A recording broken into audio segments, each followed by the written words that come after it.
Fresh cold juices test का hat trick presents Dastak.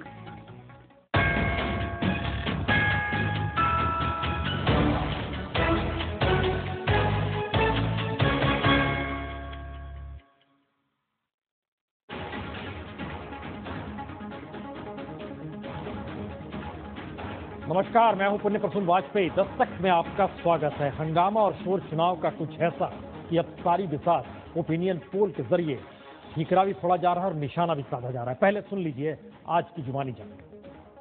जब मैं बनारस में लोकसभा चुनाव लड़ रहा था, टीवी में, अखबारों में बार बार बनारस का सर्वे दिखाया जाता था और उस सर्वे में आता था मोदी बुरी तरह हार जाएगा। किसी ने तो कह दिया था 3 लाख वोट से हार जाएगा। ये कौन उनके लोग हैं पता नहीं जी। और अब तो टीवी चैनल वालों ने भी कहना चालू कर दिया जी आम आदमी पार्टी की सरकार बन रही है, तो इसका मतलब तो बन ही रही है। पिछले साल ये सारे टीवी चैनल वाले कहा करते थे बोले 2 सीट आएगी, 4 सीट आएगी, तब आम आदमी पार्टी की 28 सीट आई थी। इस बार ये टीवी चैनल वाले कह रहे हैं 40 सीट आएगी, तो देख लो कितनी आएगी, अपने आप ही समझ लो कितनी आएगी। इस हंगामे और शोर पे ना जाइए, क्योंकि दस्तक में बात आज इस हंगामे और शोर में गुम हुए मुद्दों की हम करने वाले हैं। दरअसल जिस तरीके से ये चुनाव पूरे देश में हिट है, तो क्या ये माने जाए मुद्दे वाकई इस दौर में कहीं दूर चले गए हैं, हाशिए पर चले गए हैं। 200 मौत रिपोर्ट देखिए इसी दौर में।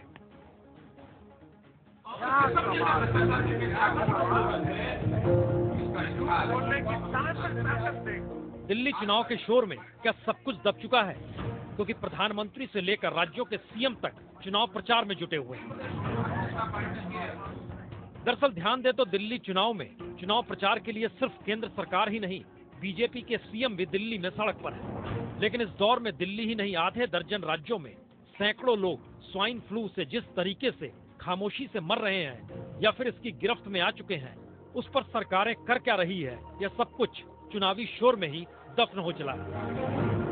क्योंकि हालात परखें तो स्थिति बेहद नाजुक है और सरकारें कर क्या रही है, यह देश के नक्शे पर देखा समझा जा सकता है। मसलन दिल्ली में स्वाइन फ्लू से 5 मौत हो चुकी है। हरियाणा के सीएम दिल्ली चुनाव में व्यस्त हैं। वहीं हरियाणा में 7 लोगों की मौत स्वाइन फ्लू से हो चुकी है। 41 से ज्यादा लोग स्वाइन फ्लू की गिरफ्त में हैं, यानी अस्पतालों में भर्ती हैं। गुजरात में इस बरस 37 लोग स्वाइन फ्लू से मर चुके हैं। मध्य प्रदेश के सीएम भी दिल्ली चुनाव में व्यस्त नजर आए और उसके बाद वो अमेरिका की यात्रा पर निकल गए। वह कल लौटेंगे। लेकिन मध्य प्रदेश में भी स्वाइन फ्लू से 12 लोगों की मौत हो चुकी है और सरकार की पहल नदारत है। छत्तीसगढ़ में भी स्वाइन फ्लू का मरीज मिलने के बाद हड़कंप मच गया। यूपी में भी स्वाइन फ्लू से 2 लोगों की जान जा चुकी है। तेलंगाना में तो 25 लोगों की मौत स्वाइन फ्लू से हो चुकी है और सबसे ज्यादा असर तो राजस्थान में पड़ा है, जहां 65 लोग स्वाइन फ्लू से जान गंवा चुके हैं। आलम यह है कि राजस्थान में पूर्व मुख्यमंत्री अशोक गहलोत और गृह मंत्री गुलाब चंद कटारिया तक स्वाइन फ्लू की चपेट में आ गए।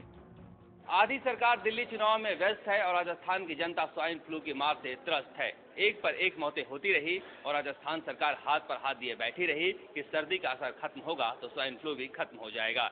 लेकिन जब मौत का आंकड़ा 50 के पार पहुंचा, तब सरकार हरकत में आई। इन सब के बीच राजस्थान ने जब स्वाइन फ्लू की गंभीरता को समझा तो जांच शुरू की। H1N1 फ्लू के 2000 नमूनों की जांच की गई।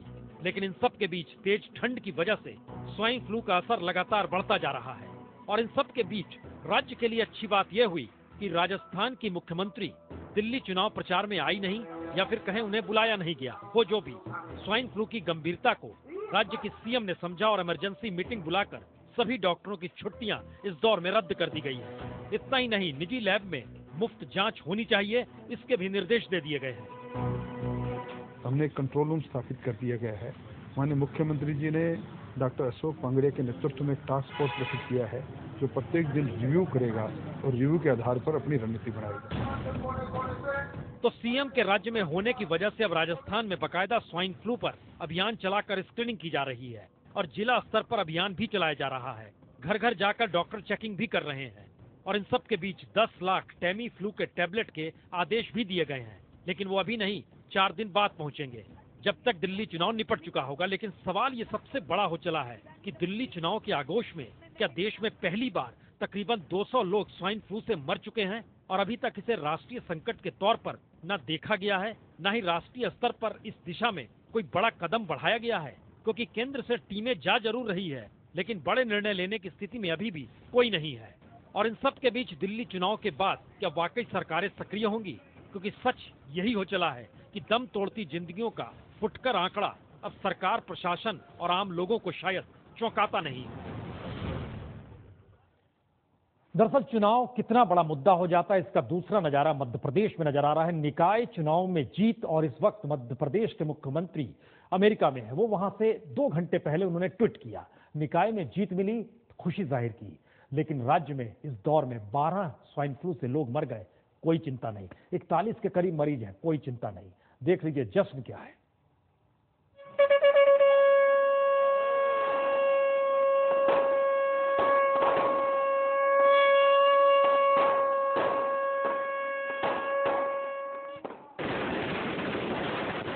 मध्य प्रदेश बीजेपी में जश्न का माहौल है। भोपाल, इंदौर, जबलपुर और छिंदवाड़ा में जीत के साथ ही बीजेपी ने सभी नगर निगमों में कब्जा कर लिया है।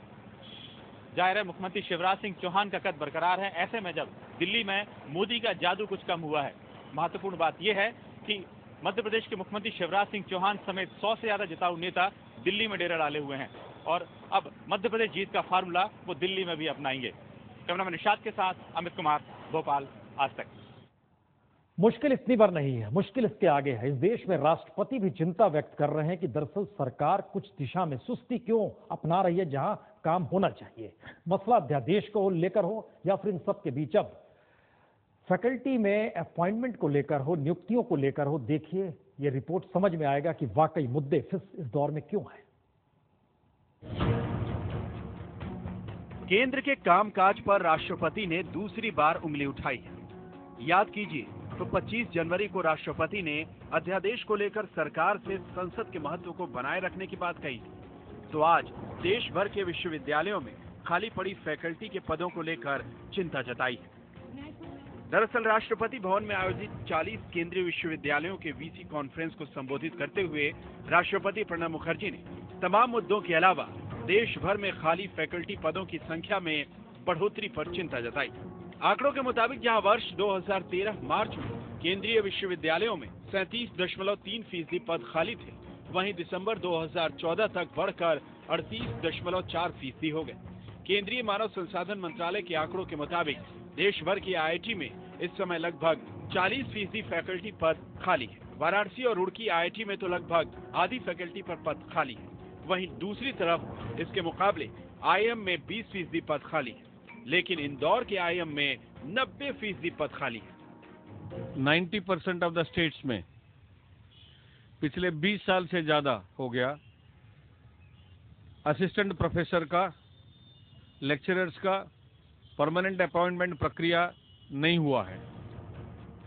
आज के कॉन्फ्रेंस में राष्ट्रपति ने फैकल्टी वैकेंसी के साथ इस बात पर भी चिंता जताई कि अभी तक केवल 4 केंद्रीय विश्वविद्यालयों ने सेंटर फॉर एक्सीलेंस की स्थापना की है, जिसका काम विश्वविद्यालयों को इंडस्ट्री से जोड़ना है।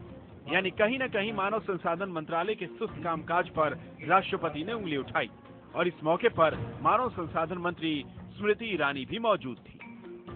दिल्ली से अनु जैन रोहतगी के साथ आज तक ब्यूरो। ध्यान दीजिए तो दिल्ली चुनाव में बकायदा मानव संसाधन मंत्री स्मृति ईरानी कई भाषणों को देते हुए नजर आई और राष्ट्रपति का जो कहना है वो दरअसल ट्वीट के जरिए सामने आया। राष्ट्रपति भवन का ये ट्वीट है जिसमें vacancy option in CU remains alarming, ये एक अलार्मिंग सिचुएशन अगर बताएगी जिसका रिपोर्ट में हमने जिक्र किया है कि किस तरीके से 2013 के मुकाबले अब की स्थिति में लगातार वृद्धि हो रही है। इन सब के बीच सवाल है कि चुनाव के बीच में मुद्दे अगर गायब हैं तो ये चुनाव, दिल्ली का चुनाव आने वाले वक्त में एक नए संकेत भी दे रहा है और ये संकेत संयोग से आज और किसी ने नहीं, खुद प्रधानमंत्री मोदी ने दे दिए। जरा देखिए रिपोर्ट। चाहे ममता बनर्जी हो, चाहे मुलायम सिंह जी हो, चाहे मायावती जी हो, चाहे हमारे उड़ीसा के नवीन बाबू हो, आंध्र के चंद्रबाबू हो, बिहार में नीतीश कुमार हो, कौन नहीं थे, लेकिन आपने षड्यंत्र देखा होगा। पूरे लोकसभा के चुनाव में जो खुद चुनाव नहीं जीत पाते हैं, उनको प्रधानमंत्री पेश करने के लिए दिन रात यहां दिल्ली में से कोशिशें होती थी। ये पहला मौका है जब प्रधानमंत्री मोदी ने मुलायम, मायावती, नवीन पटनायक ही नहीं बल्कि ममता बनर्जी और नीतीश कुमार का नाम ये कह कर लिया कि इन छत्रपों की अपनी पहचान है और इन्होंने बरसों बरस देश की सेवा की है और जनता इन्हें चुनती रही है। राजनेताओं की कमी नहीं है, उनके साथ हमारे विचार भेद हो सकते हैं, हमारे दल अलग हो सकते हैं, लेकिन इस बात का इनकार नहीं हो सकता है कि इस देश में अनेक राजनेता ऐसे हैं जिसने अपनी जवानी देश के हित के लिए सार्वजनिक जीवन में खपा दी है। उनका अपना राजनीतिक रुतबा रहा है, उनकी अपनी काबिलियत रही है। अपने अपने राज्यों में मुख्यमंत्री के नाते कभी 2 बार, कभी 3 बार, कभी 5 बार उनको सेवा करने का अवसर मिला है। तो क्या दिल्ली चुनाव ने प्रधानमंत्री मोदी को बदल दिया या फिर मोदी ने राजनीति साधने के लिए एक नई सियासी बिसात बिछानी शुरू कर दी है? क्योंकि नीतीश का नाम जुबां पर लाने की जगह प्रधानमंत्री मोदी ने लोकसभा चुनाव के दौर में नीतीश कुमार पर खूब तंज कसे थे और उसी के बाद नीतीश कुमार ने मुख्यमंत्री की कुर्सी छोड़ी और जीतन राम मांझी को उस कुर्सी पर बैठा दिया। लेकिन ऐसे वक्त में, खासतौर से जब दिल्ली के चुनाव को लेकर बिहार तक में कई कयास लगाए जा रहे हैं और उस वक्त मोदी अगर नीतीश कुमार का दिल्ली में नाम लेते हैं तो सवाल 3 है। क्या नरेंद्र मोदी केजरीवाल को तमाम छत्रपों से इतर खड़ा कर रहे हैं? क्या नरेंद्र मोदी भविष्य में जनता परिवार के दायरे को बढ़ने से रोक रहे हैं, यानी उसमें केजरीवाल शामिल ना हो जाए? या फिर क्या मोदी दिल्ली चुनाव को देश के बाकी राज्यों से हटकर देखने को कह रहे हैं, जिससे ये न माना जाए कि दरअसल दिल्ली में जो हुआ वो बाकी राज्यों में हो सकता है? हो जो भी, लेकिन दिल्ली चुनाव को लेकर अगर मोदी बिसात बिछा रहे हैं तो दूसरी तरफ जनता परिवार की नजर भी दिल्ली चुनाव पर ही है, क्योंकि दिल्ली के बाद अगला बड़ा चुनाव बिहार में इसी बरस होना है और असर इसी का है कि नीतीश कुमार की पार्टी की पैनी नजर दिल्ली पर आ टिकी है। देखिए, माननीय नीतीश कुमार जी ने आम आदमी पार्टी को शुभकामनाएं दी हैं, जो सर्वे के आधार पर देश की राजधानी दिल्ली 7 लोकसभा की सीट भारतीय जनता पार्टी के हवाले अब पसीना छूट रहा है। दरअसल सवाल सिर्फ इतना नहीं है कि दिल्ली चुनाव परिणाम का असर बिहार से लेकर यूपी, उड़ीसा, बंगाल तक होगा क्या। सवाल यह है कि बिहार में नीतीश लालू को सामना प्रधानमंत्री मोदी के वार से ही करना है जिस वक्त चुनाव होंगे। इसीलिए केजरीवाल के 49 दिनों के कामकाज की तर्ज पर नीतीश कुमार अपने 8.5 वर्ष की सत्ता को विकास से न सिर्फ जोड़ रहे हैं बल्कि मोदी के विकास के नारे की तर्ज पर पोस्टर भी पटना की सड़क पर दिखाई देने लगे हैं। मोदी ने पहली बार नीतीश कुमार का नाम लिया और यह कह के लिया कि उनकी भी राजनीतिक जमीन है। तो क्या दिल्ली का चुनाव परिणाम बिहार में नीतीश कुमार की जीत के बिसात के तौर पर देख रहे हैं या फिर केजरीवाल को जनता परिवार से दूर रखने की कोशिश भर है? क्योंकि अगर सभी एकजुट होंगे तो निश्चित रूप से बीजेपी की मुश्किलें ही बढ़ेगी। सुजीत कुमार झा, पटना, आज तक। ये वाकई जिससे भी सुना हर कोई चौंका कि आखिर नीतीश बाबू का नाम नरेंद्र मोदी ने लिया क्यों, ममता बनर्जी का नाम लिया क्यों। वजह जो भी हो, लेकिन सियासत साधनी है तो बिसात बिछानी पड़ती है। लेकिन 4 रैलियां दिल्ली में रामलीला मैदान से शुरू हुई थी और आज खत्म हुई प्रधानमंत्री की रैली। चारों रैली में नाम कहीं नहीं लिया लेकिन निशाने पर लिया। किसे, जरा सुन लीजिए। मैं अनारकी में विश्वास करता हूं। ऐसे कोई राजनेता सोच सकते हैं भैया? अगर आपको अनारकी करनी है, अनारकिस्ट हो, तो जाकर के जंगलों में नक्सलवाद वालों के साथ जुड़ जाओ। वही तो वो कर रहे हैं। मुफ्त में रिक्शा में बैठिए तो कोई भी बाहर का व्यक्ति आता था, उसको लगता है यार तो बड़ा सेवाभावी व्यक्ति है, मुफ्त में बिठाता है, तो बैठ जाते थे। और जब रिक्शा में से उतरने लगते थे तो पैसे मांगता था। उन्होंने कहा, भाई तुमने तो बोर्ड लगाया है कि रिक्शा में बैठना मुफ्त में। तो उसने कहा, सही है, बैठना मुफ्त में लेकिन उतरना पैसे दे करके। काले धन की चर्चा तो बराबर हो रही है। काली रात, आधी काली रात, घनघोर काली रात, और घनघोर काली रात में काले धन के काले कारनामे, ये तो देश में पहली बार पता चला है। कुछ हमारे मित्र लोगों ने भी फोन किया, उन्होंने कहा मोदी जी आपने भी क्या कोई डोनेशन दिया है क्या? मैंने कहा क्यों भाई, क्या हुआ? अरे बोले आपके नाम पर वो वेबसाइट पे दिख रहा है कि आपने फलानी पार्टी को डोनेशन दिया है। तो मैंने जरा जानकारी पाई तो मैं तो हैरान हो गया। महात्मा गांधी ने भी डोनेशन दिया है, ओबामा ने भी डोनेशन दिया है। जो निगाहों में है वही निशाने पर है, लेकिन दूसरी तरफ अगर ये बात है तो फिर तू डाल डाल तो मैं पात पात। केजरीवाल सुनिए जरा। फिर चुनाव के पहले इन्होंने कहा था, बोले झुग्गी नहीं तोड़ेंगे, झुग्गी नहीं तोड़ेंगे, झुग्गी नहीं तोड़ेंगे, बोले जहां झुग्गी वहां मकान। और जब से बीजेपी आई है 7 महीने हो गए, एक एक करके सारी झुग्गियां तोड़ते जा रहे हैं।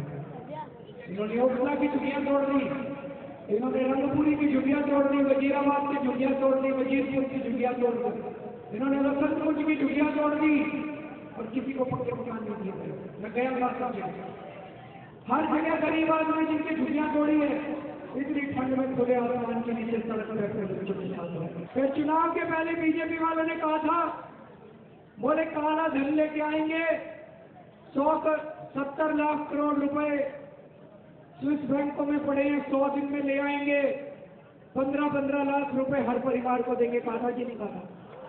जिसको 15 लाख रुपए मिल गए हाथ में किसी को नहीं मिले। झूठ बोल के वोट ले लिए, लालच दे के वोट ले लिए इन्होंने। और अभी 4 दिन पहले प्रधानमंत्री जी आए थे, उनसे किसी ने पूछा जी 7 महीने में क्या काम किया? बोले 19 लाख बैंक अकाउंट खुलवाए। जनता कह रही है जी इसमें पैसा तो डलवा दो, खाली बैंक अकाउंट से पेट तो नहीं भरता। भाई कहा था 15-15 लाख रुपए देंगे, इसमें डलवा दो 15 लाख। बोले मैंने इंश्योरेंस कर दिया, जब मरोगे तो मिल जाएगा। अब कह रहे पहले मरो तो 1 लाख रुपया दूंगा, चुनाव के पहले नहीं कहा, मरने के बाद दूंगा। चुनाव के पहले कहते मरने के बाद दूंगा, तो जनता कहती हम वोट भी मरने के बाद देंगे। देश के नए गृह सचिव एलसी गोयल होंगे, लेकिन इन सब के बीच जो पुराने गृह सचिव थे उन्हें हटा दिया गया और वजह बहुत साफ है। शारदा घोटाले में फंसे मतंग सिंह ने जब सीबीआई ने उन्हें पकड़ा, उन्होंने फोन लगाया अनिल गोस्वामी को जो गृह सचिव थे। पीएमओ ने इस बात को नोट किया और उनकी वहां से छुट्टी कर दी गई और इन सब के बीच अब एलसी गोयल नए गृह सचिव हो गए हैं। लेकिन इन सब के बीच कल हमने रिपोर्ट दिखाई थी आपको, नॉर्थ ईस्ट को लेकर जो जिक्र दिल्ली विजन में था, कल कहा गया था गलती, आज खेद व्यक्त किया गया। सिर्फ टाइटल में बिल्कुल एक टाइपिंग एरर की वजह से हुआ है। टेक्स्ट मैटर में तो माइग्रेंट जो सही शब्द है उसको उपयोग किए हैं। So this is definitely an oversight and a typing error, we admit to it. जो हमारे दिल्ली का विजन डॉक्यूमेंट आया था उसमें इनएडवर्टेंट मिस्टेक, अनचाही भूल और टाइपिंग भूल के कारण इमिग्रेंट शब्द का प्रयोग नॉर्थ ईस्ट के बारे में हो गया था। इसका पार्टी को बहुत ही खेद है।